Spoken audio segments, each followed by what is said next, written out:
The galaxy sent a distress signal. And the Deathworlders answered a story in 3 parts. Hooked, the signal wasn't supposed to reach them. That's the part that still keeps me awake during third cycle rest. We broadcast on a frequency used by 7 civilizations, a coordinated cry across 4 star systems, the most sophisticated multiband distress protocol the Conclave had ever assembled. Every receiving station within 40 light-years would have caught it. Alliance ships. Neutral traders. Even the Valshari, if any of their drifters happened to be running silent in the outer bands. We didn't send it to Earth. Earth wasn't on the distribution list.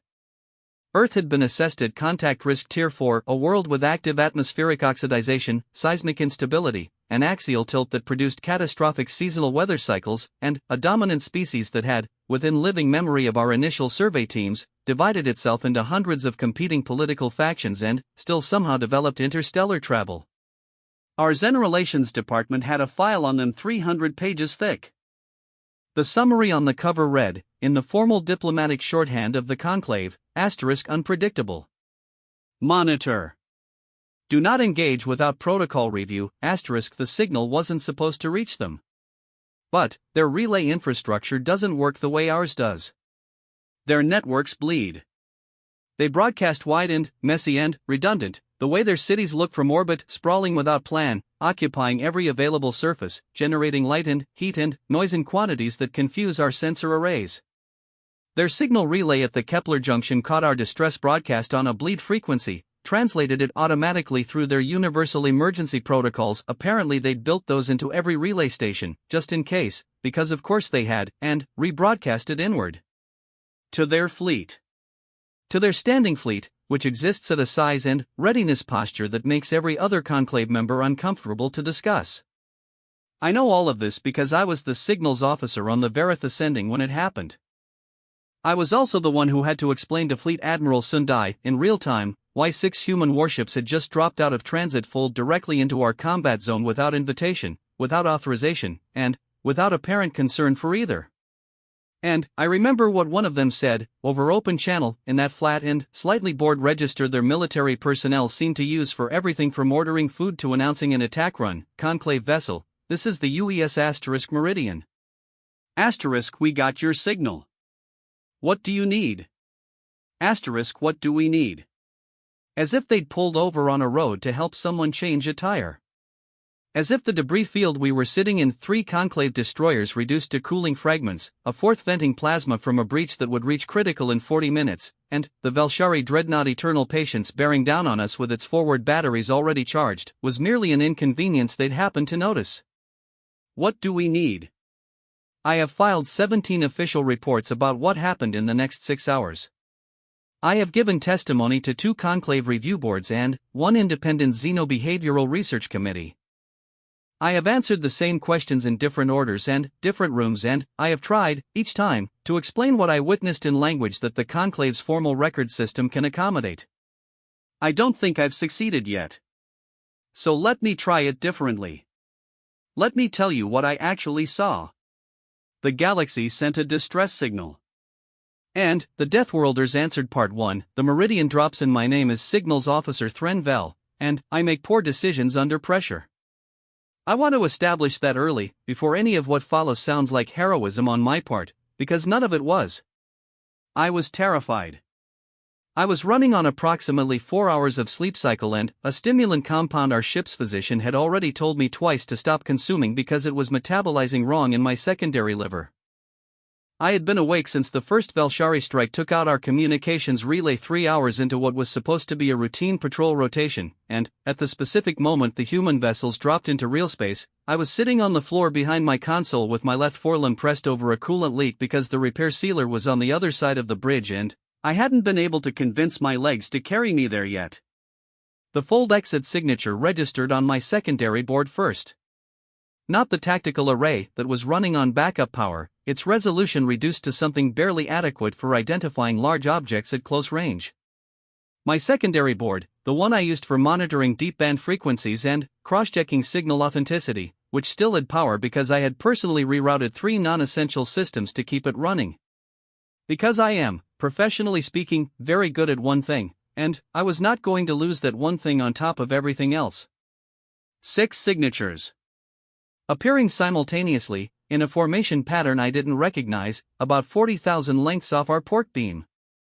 The tactical array flagged them as unknown configuration, mass profile inconsistent with Conclave or Velshari registry. I stared at the numbers. My secondary liver was doing something unhelpful. I stared at the numbers again. Then, the hail came in on the open channel, and I learned what they were. Conclave vessel, this is the UES Meridian. We got your signal. What do you need? I had met humans twice before.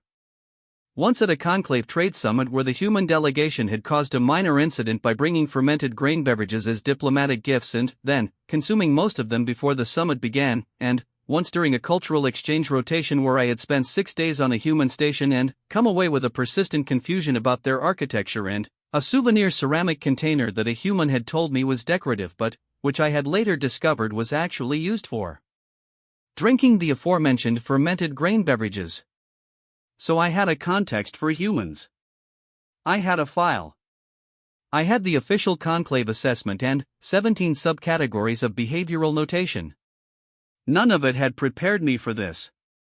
This is the UES Meridian, the voice repeated. Slightly less patient this time. Conclave vessel, confirm you're receiving.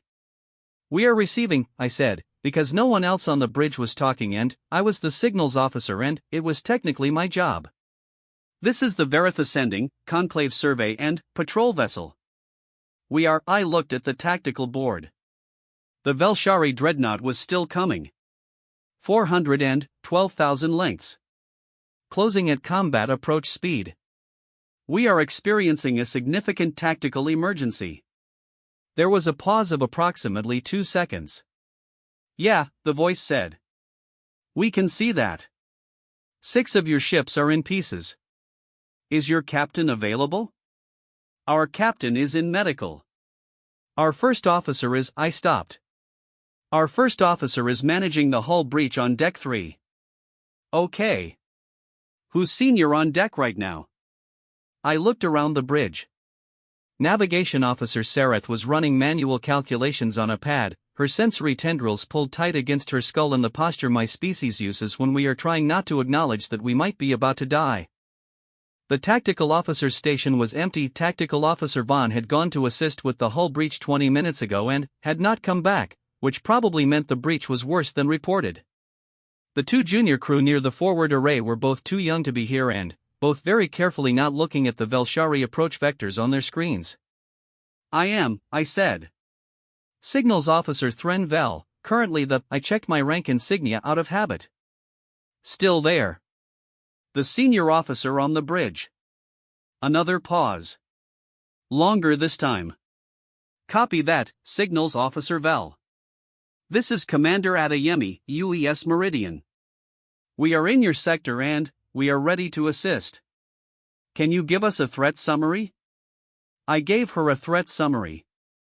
It took about 90 seconds and covered the Velshari Dreadnought, its 3 escort frigates, the debris field from our destroyed destroyers, the hull breach, the plasma vent that would reach critical in 34 minutes by my current estimate, and the fact that we had lost primary weapons on the starboard array and were operating on backup power for approximately 60% of our systems.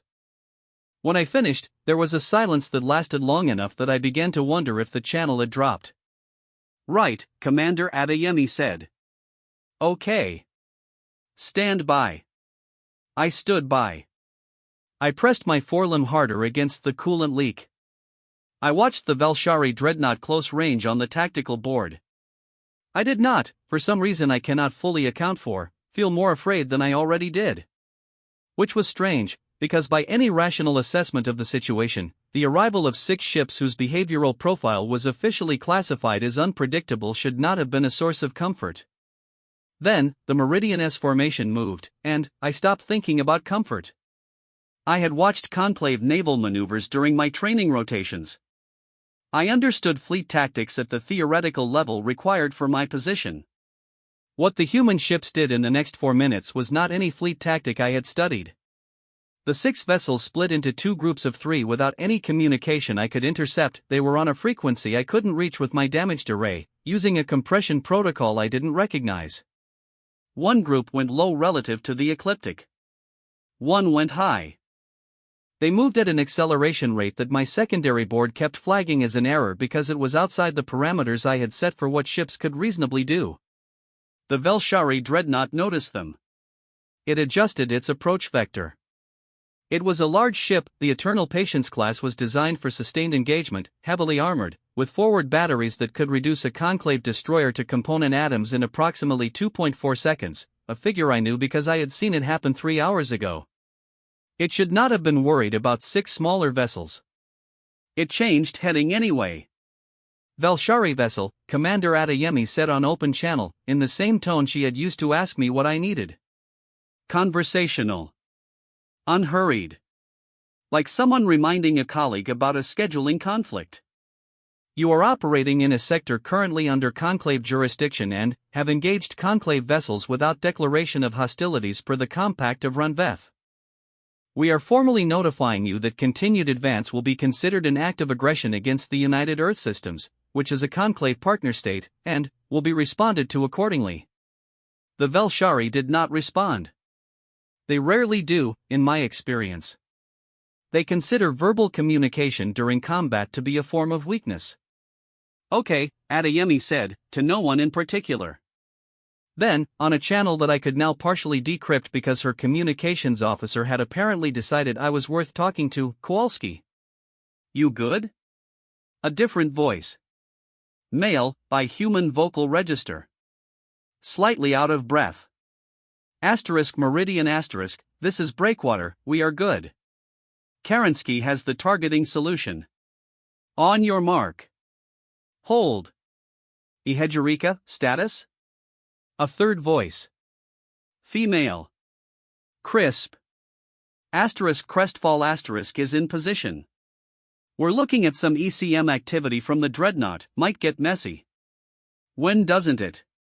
Hold. A pause. Then, Vel. Yes, I said, startled.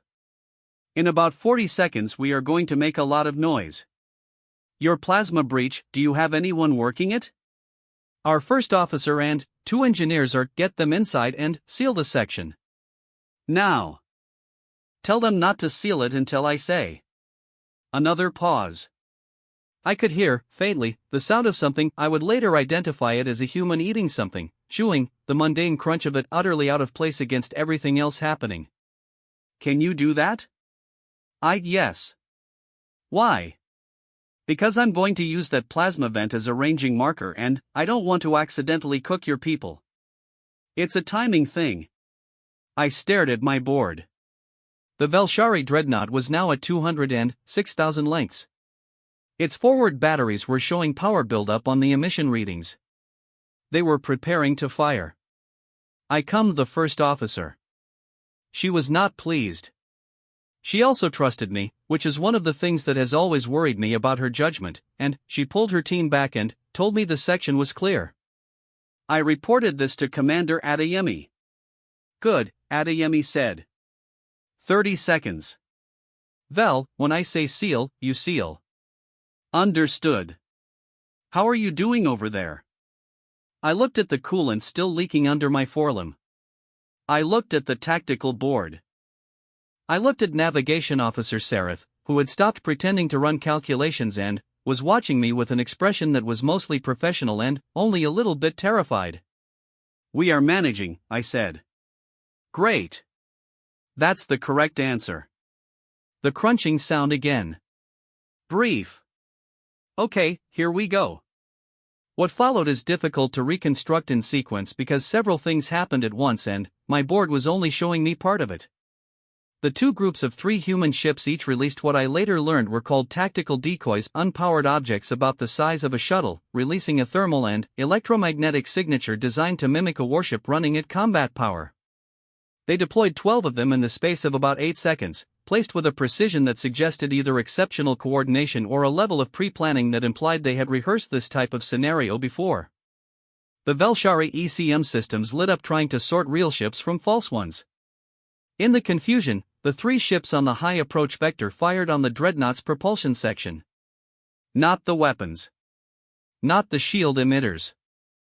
The propulsion section, specifically the portside drive array, which on an Eternal Patience class vessel is partially exposed during combat acceleration because the Velshari design doctrine accepts that vulnerability in exchange for speed. The three shots hit within approximately one length of each other. The dreadnought's port drive array went dark. The ship began a slow, uncontrolled rotation. "Seal it," Adeyemi said. I hit the emergency seal on Deck 3's breach section. I heard, even through the hull, the sound it made, a controlled detonation, not large, precisely shaped, venting the accumulated plasma in a direction away from all of us and, in the general direction of the Velshari frigate that had been moving to flank us from behind. The frigate's shields caught most of it. Most of it. The frigate broke off its approach and began executing damage assessment. One frigate neutralized by a plasma vent from a damaged ship. I noted this in my log. I noted it twice, because I wasn't sure the first notation was adequate. The dreadnought's rotation was slowing as its cruise corrected, but it had lost its approach vector and its forward batteries were no longer aligned with the Vareth ascending. The other two Velshari frigates were now being actively engaged by the human ships. I could follow it on my emission readings, the sharp exchanges of directed energy, the ECM interference making everything look like static-laced noise. The frigates were not small vessels. They had competent crews. They were, by any objective measure, in their own right dangerous. They were also outnumbered and had just watched their dreadnought get partially disabled by three ships moving in a coordination pattern that I'm not sure the Velshari had ever encountered before. At some point during all of this, a human in an EVA suit appeared outside our hull. I noticed it because the hull sensors pinged an exterior contact, moving along the port side, about 40 lengths aft of the bridge.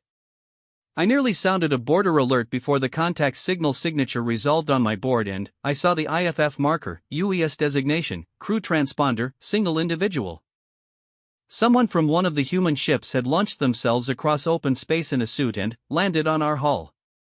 During an active engagement. "There's someone on our hull," I said. "That's Nowak," Adeyemi said. "He's going to look at your drive assembly. Your port manifold is reading wrong from here. The engagement is still. Nowak does his best work when things are loud. Don't worry about him." I worried about him. I watched his transponder signal move along our hull with a steadiness that I found deeply unsettling, given the circumstances. He was moving at a pace that suggested neither panic nor particular urgency, just a competent person doing a job, outside the hull of an unfamiliar ship, in the middle of a battle, in vacuum. He stopped at the port manifold junction. His suit systems began communicating with our engineering array in a protocol I had not seen before but, which our systems accepted, apparently, because they started providing him with diagnostic readouts. The Velshari frigates were pulling back. I watched it happen on the tactical board, first one, then the other, breaking off engagement and moving to cover the dreadnought. The dreadnought itself had corrected its rotation but was now sitting stationary, its damaged drive array venting energy in a way that suggested it wasn't going anywhere fast. The human ships did not pursue. They repositioned, spread out, blocking three of the four most direct approach vectors back toward the Vareth ascending, and then they stopped and held there. Waiting. "Velshari vessels," Adeyemi said on open channel. "You are currently looking at a degraded tactical situation and a repair window that our analysis suggests is approximately 3 hours. We will be here for longer than that. Recommend you withdraw and consider your options." Silence on the Velshari channel. The dreadnought's power readings shifted. "Weapon systems, going to standby." "They're withdrawing," Navigation Officer Sareth said, from behind me. Her voice had a quality I couldn't immediately classify. Something that wasn't quite relief and wasn't quite disbelief. Something in between. The Velshari frigate escorts began moving to bracket the dreadnought, preparing to assist with its drive repair or withdrawal, it didn't matter which. The engagement was over.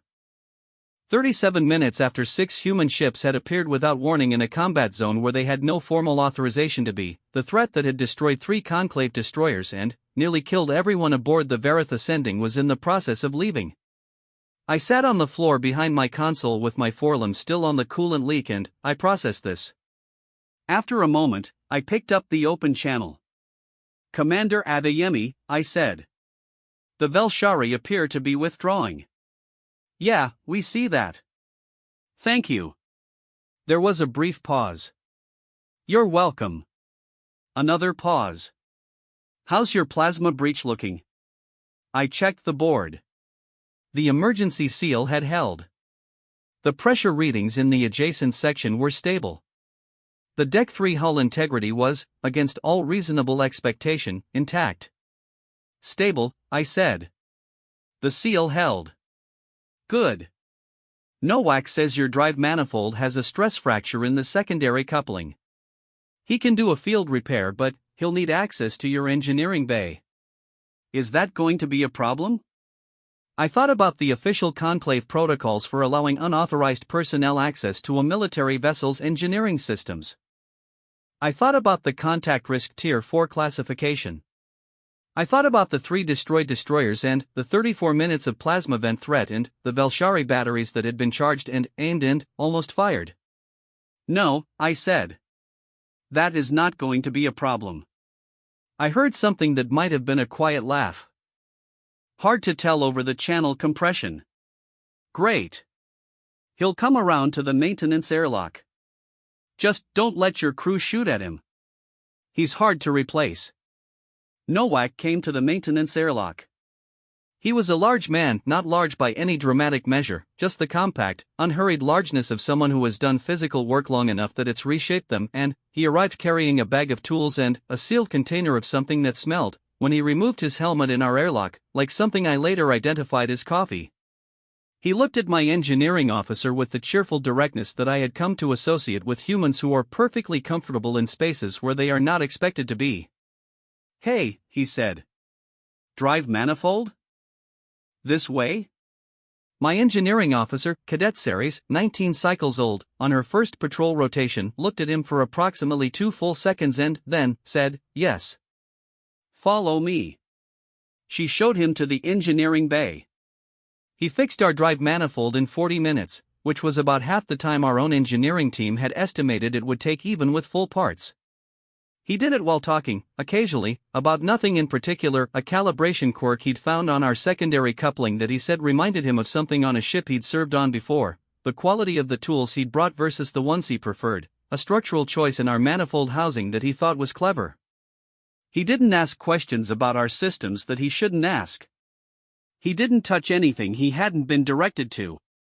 He drank his coffee in 3 intervals while waiting for diagnostics to run and then left the container on a shelf in our engineering bay when he was done, apparently by accident, which I know because he came back for it 40 seconds later without being asked or directed, just retraced his steps, picked it up, and said, "Sorry, force of habit," and left again.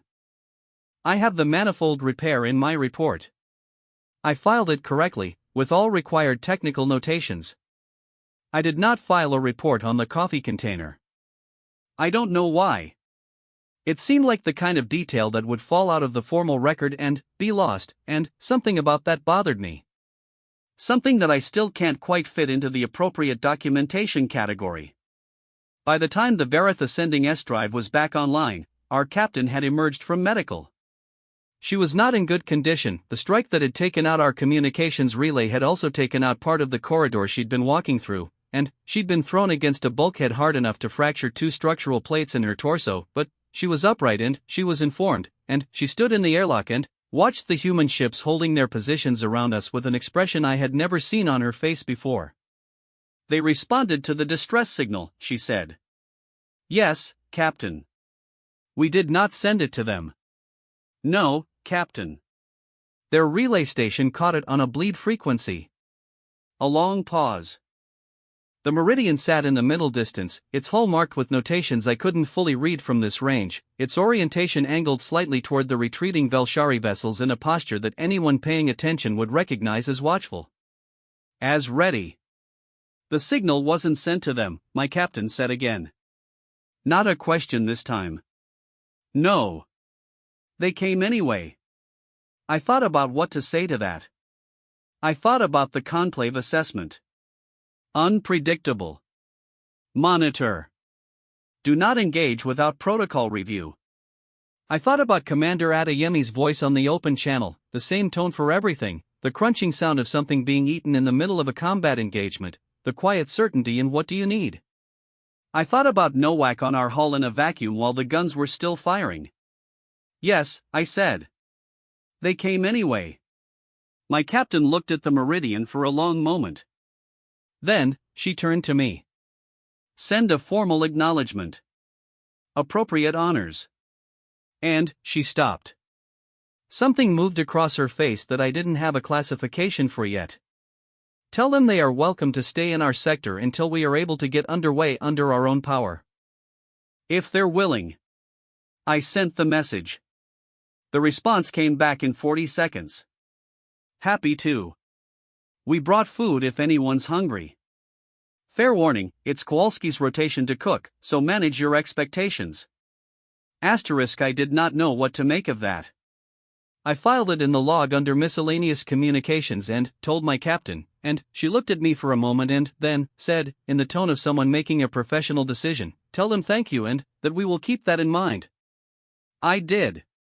The Verith Ascending sat in the debris field of 3 destroyed destroyers while the humans held a perimeter around us in the dark, and I went back to my station and tried to write a coherent report, and found that the report kept growing and kept failing to capture what had actually happened.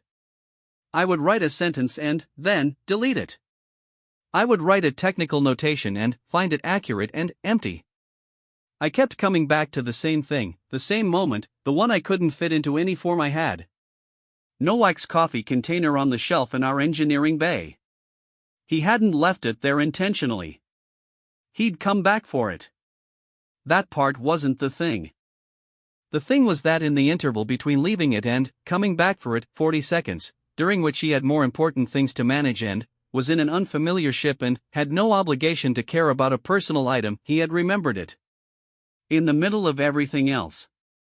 He had carried it with him from his ship across open space in an active engagement and he had fixed our manifold and he had come back for a cup. I am a signals officer. I notice patterns. I notice anomalies. I notice the things that don't fit and I file them and I try to understand them. That coffee container was the first anomaly I had ever encountered that I couldn't find the right category for. And it stayed with me, in a way that tactical data doesn't, in a way that formal records can hold. I think I started understanding something right then. I wasn't sure, yet, what it was. The galaxy sent a distress signal. And, the Deathworlders answered part 2, what they do when no one is watching. Commander Adeyemi came aboard 6 hours after the Velshari withdrew. Not immediately. Not while we were still running damage assessment, not while our crew were still pulling wreckage inventory and cross-referencing personnel manifests against the debris field for the destroyers we'd lost. She waited until we had stabilized. She waited, I think, because she understood, without being told, that there is a kind of grief that needs to be processed before the living can deal with anything else, and she was either experienced enough to know this or patient enough to simply allow it. I'm not sure which. I've thought about it since. When she did come, she came with 2 others. One was Kowalski, who was apparently both the Breakwater's executive officer and the one who had made food, which he had brought in containers that he carried himself, in a bag that he had slung over one shoulder with the ease of someone who regularly carries things. The third person I didn't have a name for at first. She was introduced simply as Dr. Devi, our medical officer, and she had a field kit that she offered to our ship's physician without ceremony, because our med bay had taken damage and she had seen it in the hull scan and thought it might be useful. Our physician accepted the kit. She did not say much. Neither did Dr. Devi. They went to the med bay together and I learned later that they worked side by side for 3 hours, which is, to be clear, not something our physician would ordinarily have permitted. She has opinions about jurisdiction and protocol. She has opinions about most things. She accepted Dr. Debbie's assistance without apparent conflict, and, when I asked her about it afterward, she said only that the human's medical training was unexpectedly thorough, and changed the subject. I noted this in my personal log. Not the official one. The personal one I keep on a secondary pad that I have not submitted to any review board, because it contains things that don't fit in official documentation. Commander Adeyemi was not what the conclave briefing materials had led me to expect from human military officers. The briefing materials described human military hierarchy as stratified but permeable, with individual initiative weighted unusually high, which is accurate in the way that describing a thermal storm as a weather event is accurate, technically correct, structurally inadequate. She was not tall, for a human. She moved in the way that people move when they have occupied a lot of different spaces and have learned to take up only as much room as necessary. Her uniform was clean but had been repaired at the left sleeve, a professional patch job that was either very good or so routine that it no longer warranted anything better. She looked at the bridge when she came aboard, and she looked at the debris field through the viewport, and she looked at me, and none of those looks were the same look. "I read your preliminary damage report," she said. "I'm sorry about your destroyers." "Thank you," I said. There were 340 crew." "I know." She said it simply. Not as a performance of understanding. Not as a diplomatic bridge. She just said it, and moved on, and I found later that I was grateful for the not lingering in a way I couldn't have predicted. We sat in my captain's briefing room, my captain, myself, Adeyemi, and Kowalski, who had apparently attached himself to Adeyemi in the role of either executive officer or supporting presence and showed no signs of leaving. He had brought 4 containers of the food he'd made, which turned out to be a dense, warm protein and grain dish that smelled nothing like anything in our food system. He placed them on the table and sat back and did not push them on anyone, just made them available. Navigation Officer Sareth, who had followed us in on the basis of being the next senior crew member and whom no one had technically invited, ate one of the containers without asking permission. She later told me it was the best thing she had consumed in 3 patrol rotations and asked if humans would be willing to share the preparation method, which is how I learned that Sareth had been unhappy with our ship's food supply for approximately 11 months and had never told anyone. Adeyemi wanted to understand what had happened. Not the tactical summary, she had that. She wanted to understand the sequence of the Velshari engagement, what we had and hadn't known at the beginning, where our intelligence had been wrong. She asked questions with the directness of someone who was comfortable learning from situations that didn't go well, which is not as common a quality as one might hope among officers of any species. My captain answered. I supplemented where the signal's data was relevant. Kowalski occasionally asked technical questions that were more specific than I expected. He had a navigator's working knowledge of deep band communications, which was unusual for an executive officer and, which he explained, when I commented on it, by saying only that he'd had a long assignment on a signals analysis vessel early in his career and that stuff sticks. He ate while he talked. He also drank coffee, the same coffee Nowak had been carrying, or at least the same smell, from a container he'd brought with him, refilling it once from a flask at his belt. I want to describe Kowalski because I have tried to describe him in official reports and I keep failing to get the description right, and the failure is instructive. There is a word in the Velthari trade language, kathis, which means the particular competence of someone who has never had to perform their competence for anyone. That is not a concept the Conclave's diplomatic training covers, because in most contexts competence is demonstrated and assessed and measured, and the value of it comes partly from the demonstration. Kowalski didn't demonstrate anything.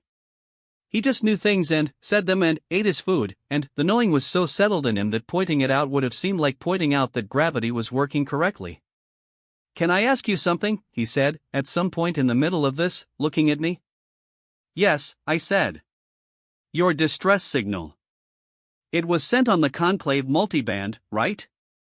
7 frequency spread? Yes.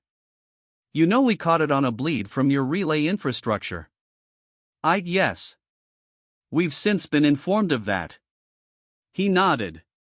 He refilled his coffee.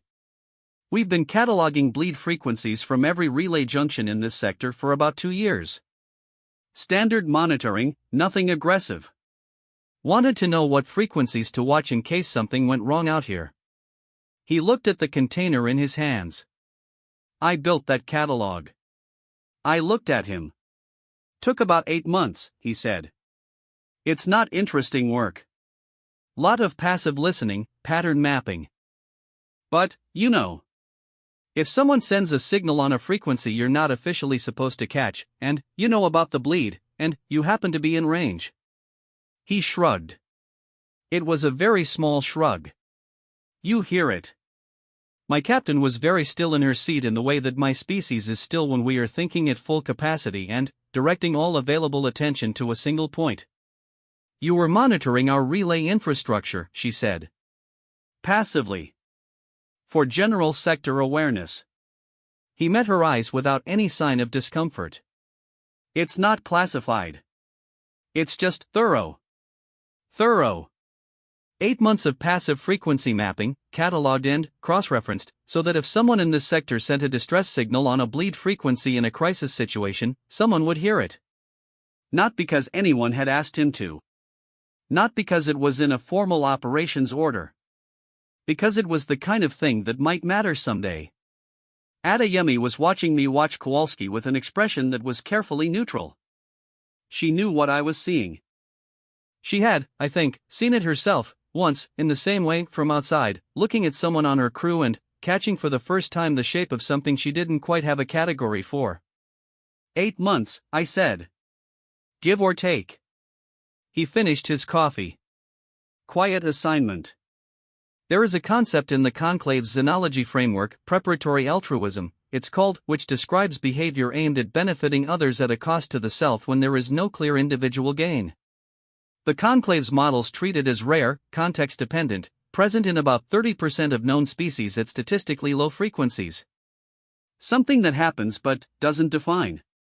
I had just learned that a human executive officer had spent 8 months cataloging relay bleed frequencies on a quiet assignment so that people he didn't know, in ships he'd never met, might have someone hear them if they sent a signal no one was supposed to receive. And he described it as not interesting work. I filed this in the personal log. In the official log I recorded it as * prior sector monitoring activity, UES breakwater crew, relevant to signal interception, * which is accurate. Which is almost entirely empty. 2 things happened in the next 12 hours that I want to record in order, because the order matters. The first was the memorial. I had not thought about the memorial. I had thought about the damage report, the manifold repair, the formal exchange with Commander Adeyemi, the tactical debrief, the communication to Conclave Command that I had to write very carefully to explain why unauthorized human vessels were now accompanying us back toward the nearest waystation. I had thought about all of those things in sequence and priority order, and I had not thought about the memorial because the memorial would be conducted by my captain and would follow standard conclave form and did not require my active participation beyond attendance. What I had not anticipated was that Adeyemi would ask to attend. Not demand. Not diplomatically suggest. She asked. She told my captain that she understood if the answer was no, that she would accept a no without difficulty, that she recognized it might be private by tradition or preference. She said she had lost people in engagements before and she would not be attending for any formal reason. She said, very simply, that she would like to be there if it was permitted, because 340 people had died in her sector and she thought that meant something. My captain said yes. Adeyemi attended, with Kowalski and Dr. Devi. They stood at the back of the observation deck in their uniforms, at a posture I later identified as the human military stance of formal respect, and they were still for the duration of the ceremony in a way that humans are not, generally, still. I had noticed in my prior human interactions that they are a physically restless species, minor movements, weight shifts, the constant small adjustments of a body that seems not entirely comfortable with holding one position. During our memorial, they did not move. Afterward, I was near the observation deck exit when Kowalski passed me. He paused, briefly. He said, "I'm sorry for your people," in a tone that matched the tone Adeyemi had used about the destroyers, simple, not elaborated, not performed. He moved on. I stood in the corridor for a moment. The ship hummed around me. The debris field was no longer visible through the viewports at this angle. We had adjusted our orientation as part of damage management, but I knew it was there. 340 crew, in the cold. The second thing that happened was smaller, but I have thought about it more. Late in the ship's night cycle, I was still at my station, the stimulant compound again, my secondary liver's complaints. I had adjusted the dosage slightly and it was helping marginally, running frequency analysis on the deep band returns from the direction the Velshari had retreated. Monitoring. making sure they were actually going. 3 of the human ships had gone quiet by then, their power signatures down to maintenance level, their crews presumably in rest cycle. The Meridian and the Breakwater were still running at watch power, which I noted. They had a rotation. At some point, the Meridian-S communications system opened a channel to me. Not a hail, a direct signal, low power, no flag. Like someone touching his shoulder. I opened it. Still up? Adeyemi said. I am monitoring the Velshari withdrawal vectors, I said. Ensuring they are not regrouping. Yeah, same. A pause. You want some company on the frequency? I didn't know what that meant for a moment. Then, I understood, she was offering to share sensor data. To run parallel monitoring so that neither of us had to carry the full watch alone. That would be efficient, I said. Sure, let's go with efficient. There was something in her voice that might have been dry amusement. She shared her sensor package to my board. I integrated it. The combined picture was better, her array had angles I didn't, and my deep band sensitivity had details her wider spectrum sensors missed. Together it was substantially more complete than either individually. We monitored in silence for a while. The night cycle of the ship went on around me. At one point, one of the young crew members came to bring me a nutritional supplement, saw me apparently in communication with a human commander, and retreated with the expression of someone who has witnessed something that isn't in any of the training materials. After about 40 minutes, Adeyemi said, "Can I ask you something personal?" "You may ask." "When we showed up. When we dropped out of fold. What did you think?" I considered this honestly. "I thought you were a new threat," I said. "I thought the situation had become worse." "That's fair." "Then, you spoke on the open channel." And, I stopped. "I thought you sounded as though you expected the situation to be manageable." "Did that help?" I looked at my board. The Velshari signals were consistent with withdrawal. The debris field was not changing. The Vareth ascending was intact. 3 destroyers were gone and 340 crew were dead and the Vareth ascending was intact. "Yes," I said. It helped. Another silence. More comfortable than the earlier one. Something had shifted in the interval. "Your signals officer," she said. "That's a real title? You're not, like, a glorified communications technician?" It is a senior operational role. I manage all deep band communications and intelligence interpretation. It is not I stopped. "Why?" "Because you handled yourself really well today. Under a lot of pressure." That briefing room debrief was some of the clearest incident reconstruction I've heard. Another brief pause. I just wanted to say that. I did not know what to do with that. It is not customary in the conclave to offer unsolicited professional commendation to an officer from another organization. It is not that it's forbidden, it's simply not how things are done. Assessments go through channels. Recognition follows formal review. This was none of those things. This was just someone, at the end of a very long day, telling me something they thought was true. "Thank you," I said. "Sure."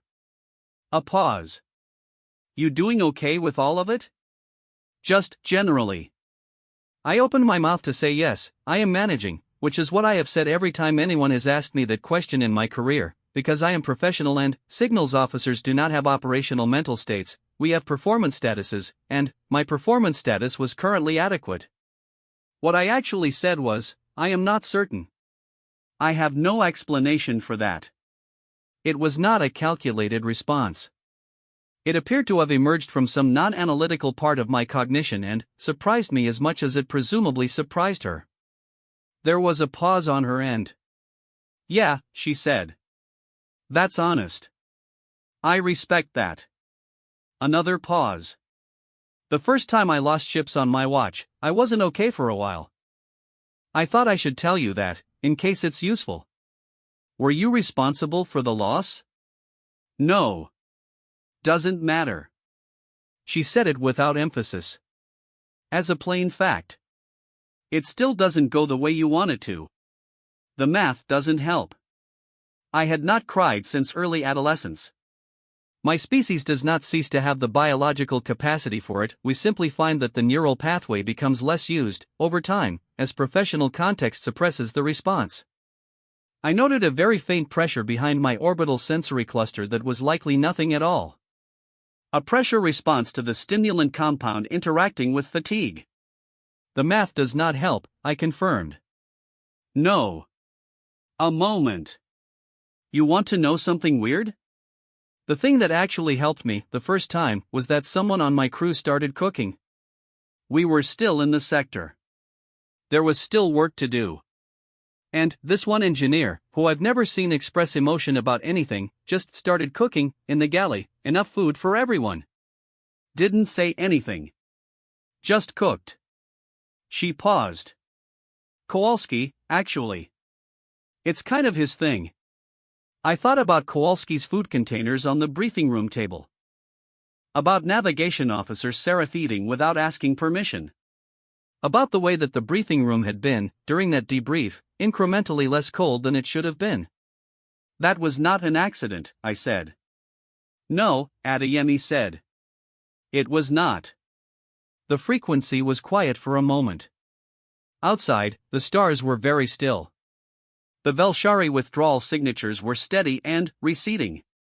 The meridian sat at watch power, one warm light in the dark, and I thought about 8 months of passive frequency mapping and food containers brought without ceremony and someone coming back across an active hull for a cup. There is a word in the Velthari trade language, kathis, that I mentioned earlier. The competence of someone who has never had to perform their competence. There is also a word in my own language, verith, which is the name of the ship, which is not a coincidence because ships in my culture are named after the principles they are supposed to embody. That means the particular value of a thing that shows up without being summoned. I had been on the Verith Ascending for 4 years. I had never thought about the name before. Not really. I thought about it then. Commander Adeyemi, I said. Thren, she said. We had reached the point where that was apparently acceptable. I wasn't sure when that had happened. Why do you have a standing fleet? I said. The conclave finds it, there are diplomatic concerns about the size of it. We have files. Assessments. There are ongoing discussions in the council chambers about what the appropriate framing is. A very long pause. Because, she said, 200 years ago, we almost lost everything and no one was there to help. And we decided we didn't want anyone else to have that problem. I processed that. It was a short sentence for what it contained. It was the kind of sentence that, if you tried to expand it into a formal brief, would grow to 300 pages and still not hold all of what it actually meant. The signal wasn't sent to you, I said. No. You came anyway. Yeah. The debris field was still out there. 340 crew. The cold. I am glad you did, I said. I know, she said. And then, after a moment, try to sleep, Thren. I've got the watch. I closed the channel and sat at my station for a while longer. The secondary board hummed under my forelimbs. The ship made its sounds around me. Eventually I put my head down on the console, not sleeping, not quite, just resting in the way that becomes possible when something that has been held very tightly is allowed to relax, just slightly, for the first time in a very long day. I thought about the word verith. I thought about what shows up without being summoned. The galaxy sent a distress signal. And, the Deathworlders answered Part 3, what the Conclave doesn't have a file for. I submitted my official incident report 4 days after the engagement. It was 47 pages. It covered the initial Velshari strike, the communications relay failure, the distress signal, the human vessel response, the tactical engagement, the drive manifold repair, the hull breach seal, and the subsequent shared withdrawal escort back to Waystation Keth 4, where human and Conclave vessels parted with a formal exchange of honors that I was told was somewhat more elaborate than standard protocol required and which had been expanded on the Conclave side by my captain and, on the human side by Adeyemi, apparently in mutual agreement and without anyone having planned it. The report was reviewed by 3 separate departments. Communications Intelligence, which wanted to know how the signal had reached the human relay network, and how we should adjust our broadcast protocols accordingly. Tactical Assessment, which wanted to understand the human engagement pattern, the decoy deployment, the propulsion targeting, and the plasma vent utilization. Zen Relations, which wanted to know everything about the human officer's behavior, their communication style, their apparent decision-making process, and whether any of their actions suggested strategic intelligence gathering under cover of assistance. That last question was in the official request documentation. I want to be clear about that. The Zen Relations review explicitly asked me to assess whether the human response might have contained elements of intelligence collection. I answered it formally. I said that no such activity had been observed, that the human crew had behaved consistently with stated assistance objectives throughout, and that access to our engineering systems had been limited to the specific repair task for which it was requested. I said this and I meant it, and it is accurate. I also wrote, in a supplementary section that I framed as behavioral observation relevant to future coordination, a description of Kowalski's frequency catalog. 8 months of passive monitoring, self-initiated, not classified, structured to ensure that a distress signal sent on a bleed frequency in this sector would have someone to catch it. Zen Relations sent me a follow-up query asking whether this activity should be categorized as surveillance. I thought about that for a long time. I thought about the correct diplomatic framing, and the correct technical classification, and what the formal record needed to say versus what was actually true. I wrote back, the activity was preparatory rather than extractive, oriented toward response capability rather than intelligence yield. The most accurate classification is readiness. I recommend this distinction be preserved in the formal record, I have not heard back from Zen Relations about that response. I assume they are still determining what category readiness falls into when it is practiced by a species that is officially classified as Contact Risk Tier 4. I have some sympathy for their difficulty. Dr. Devi and our ship's physician, Dr. Sarek, whose opinions about protocol I mentioned earlier, worked together for 3 hours in the damaged med bay and emerged with 2 things: a repaired diagnostic array and, apparently, a professional correspondence that Sarek has since maintained on a semi-regular basis. I know this because Sarek told me, with the air of someone disclosing information she had not intended to disclose, that Devi had asked her a significant number of questions about Valthari vascular physiology out of professional interest and had then, 3 weeks later, sent her a research paper she'd written based on those questions, with Sarek listed as a co-author. Sarek had not been asked about co-authorship. The paper had simply arrived with Sarek's name on it, in the contributors section, with a note that said the conversations during the medbay work had been significant enough to the research that Devi felt the contribution deserved formal acknowledgement. Sarek, who has strong opinions about protocol and jurisdiction and appropriate professional boundaries, had accepted this without audible complaint. She showed me the paper. It was about emergency triage adaptations across multi-species crews in high-stress environments, and it was good. I read it twice. I am a signals officer and I am not qualified to assess medical literature, but even I could see that it was good, careful, specific, with the kind of detail that comes from someone who had been genuinely curious about what they were looking at, rather than looking for what they expected to find. She did not need to include your name, I said. No, Sarek agreed. But she did. Sarek was quiet for a moment. She has a habit, when she is thinking about something she doesn't want to discuss, of examining the nearest available medical instrument with unnecessary precision. She examined a calibration tool for approximately 4 seconds. Yes, she said. She did. I filed this in the personal log. I did not attempt to classify it. Some things do not benefit from classification. The thing about the Velshari, the thing that I had not been willing to fully articulate in any of my official documentation, is that they should have won. I do not mean this in the limited sense of a tactical assessment, though the tactical assessment also supports the conclusion.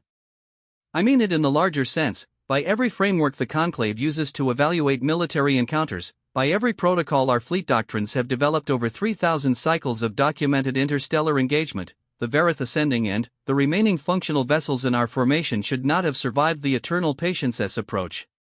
We were at a power deficit of approximately 60%. We had lost 3 escort vessels. Our weapons were compromised. The Velshari had not been disproportionate in their initial strike, they had been precise, and precise in the specific way that means whoever planned the engagement understood our vulnerabilities and targeted them in order. We should not have survived. The human intervention changed the tactical equation. I understand that. That is in the formal report. The decoy deployment, the propulsion targeting, the coordination pattern, these were effective and efficient, and I have given them their appropriate credit in the documentation. But the thing I keep coming back to is not the tactical effectiveness. It is the 40 seconds. Not the 40 seconds of the engagement. The other 40 seconds, the ones where Nowak came back for his coffee container. Because here is what I know, as a signals officer who has spent 4 years monitoring patterns and anomalies and the data that people generate when they are not thinking about being observed. People who are performing helpfulness do not come back for the coffee cup. People who are doing their job and moving on do not come back for the coffee cup. The coffee cup is irrelevant. The coffee cup is cargo. The mission is complete and the right decision, professionally and operationally, is to be done and gone, and you come back for the coffee cup only if the coffee cup belongs to you in a way that goes past operational necessity, if it is yours in the way that small things become yours when you carry them far enough and for long enough.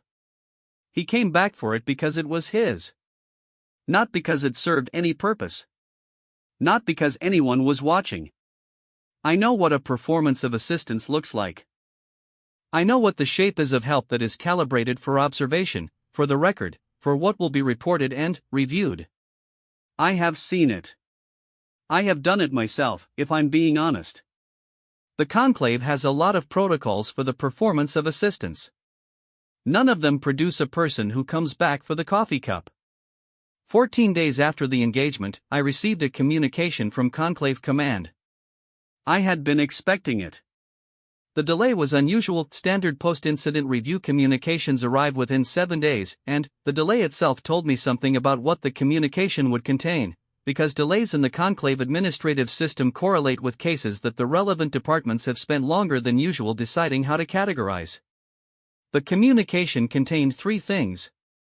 First, a formal commendation for my performance during the incident, particularly the communications management during the tactical engagement.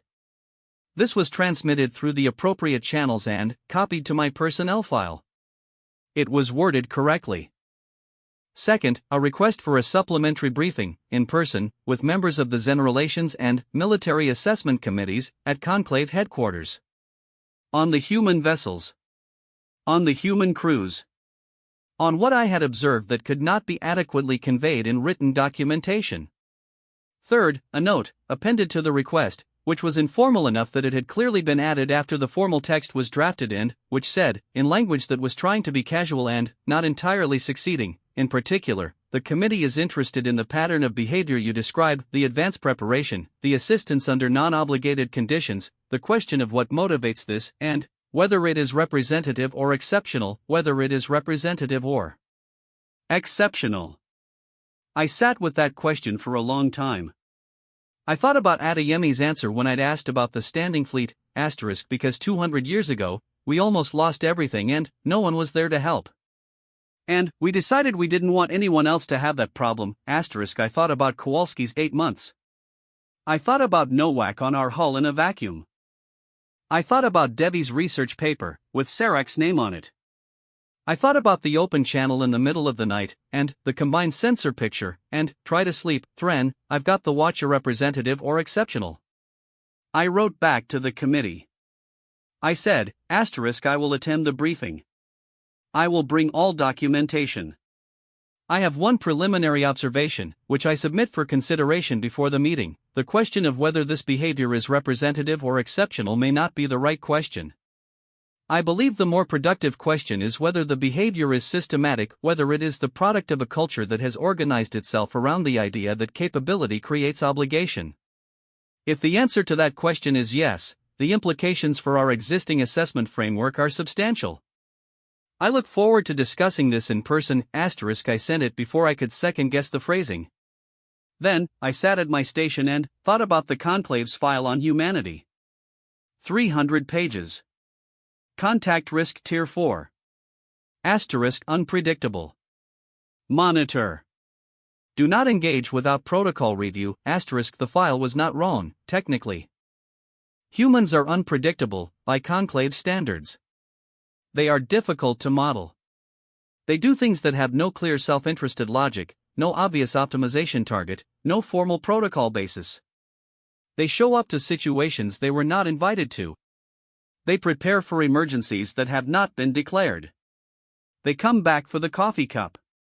The file called this unpredictability. I think the file had the observation right and the interpretation wrong. I think unpredictability is what it looks like, from the outside, when a species has organized itself around principles that are genuinely different from yours. Not irrational, different. Not without logic operating from a different axiom at the base. An axiom that says, more or less, asterisk if you can help, you do. If you can be there, you are. If someone sends a signal, you answer it, asterisk not because of what you'll get back. Not because the protocol requires it. Because that's the kind of thing you are. The Conclave does not have a formal category for that. I checked.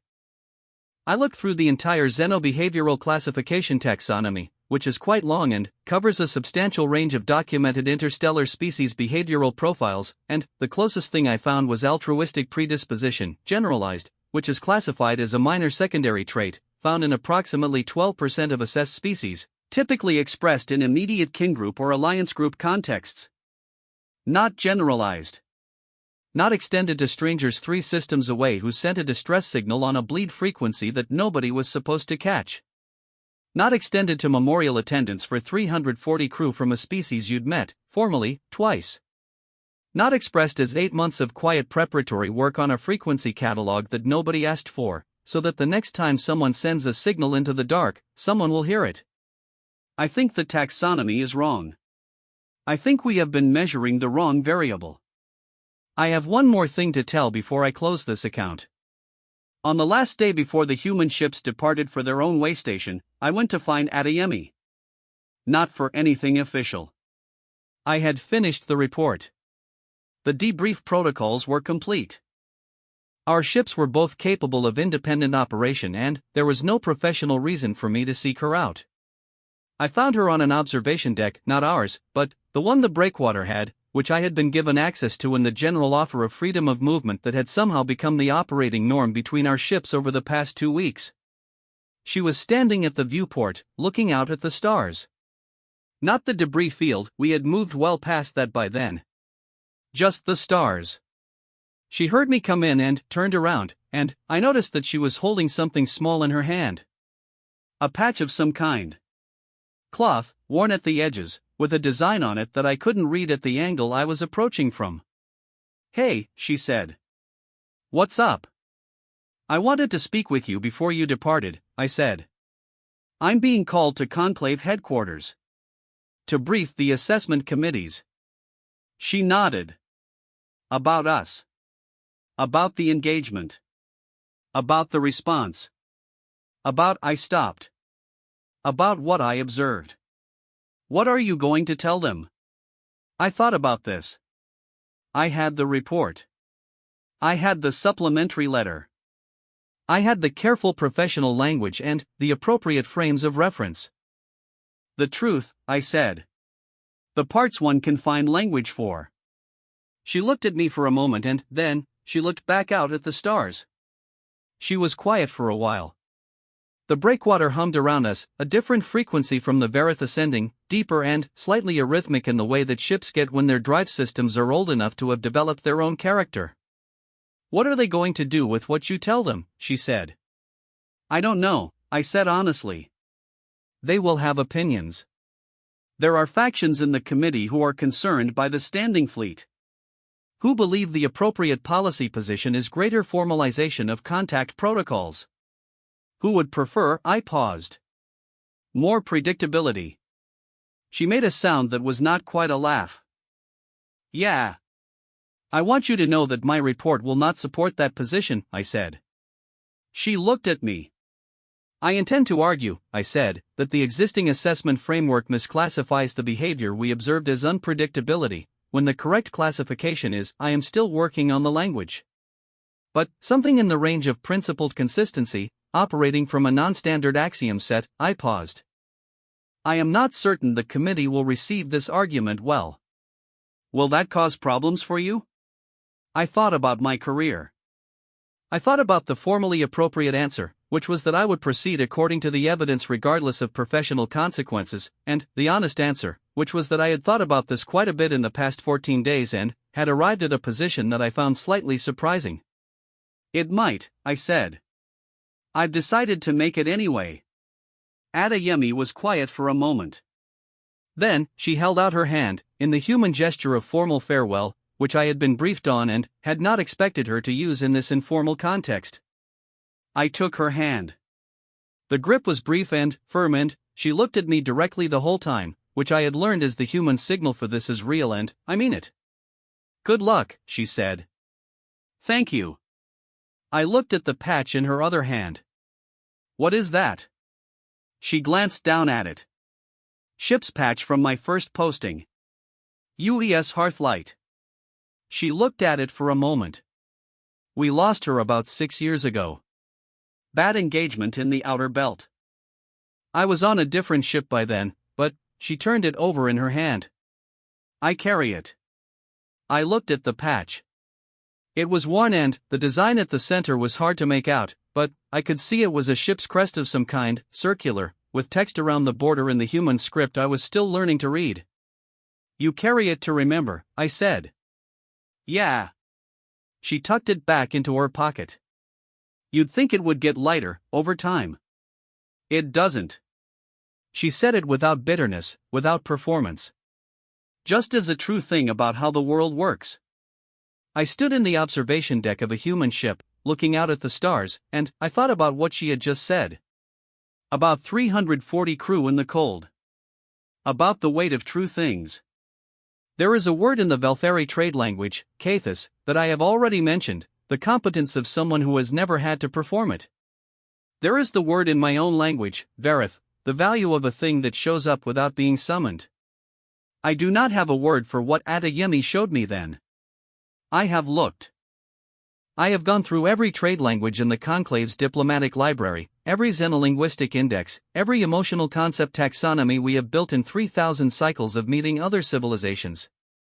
I do not have a word for carrying something that does not get lighter, and carrying it anyway, without complaint and without show, and going back out the next day and doing the work. I do not have a word for choosing, in full knowledge of the weight, to be the kind of person who picks up the signal. I think this is the thing the Conclave's file on humanity has never managed to capture. Not because we haven't had enough contact, or because the data is insufficient, or because the analysis has been poorly conducted. Because you cannot put it in a file. Some things you have to be standing in front of before they become real. I went back to my ship. I finished my preparations for the headquarters briefing.